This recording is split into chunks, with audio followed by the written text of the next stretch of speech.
তো বন্ধুরা, আমার সাথে আছে সজীব। আমাকে দেখতে আসছে সেই মহারাষ্ট্র পুনে থেকে। আমি এবং সজীব এখন আমরা আছি তামিলনাড়ুর ভেলোরে। তো আমার জন্য রাতের খাবার নিয়ে আসছে, যেহেতু আমি হসপিটালে ভর্তি আছি ওই জন্য আর কি। আবার রাতের খাবার নিয়ে আসছে, এখানে নিয়ে আসছে ফ্রাইড রাইস। আর এই ফ্রাইড রাইসের মূল্য 100 রুপি না? ও অর্ধেক অর্ধেক তো।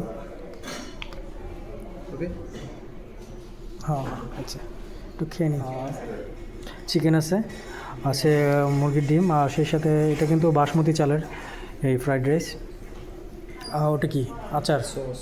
বড় ভাই খাইতেছে সারাদিন পর রাইস খাচ্ছে। ভালো না?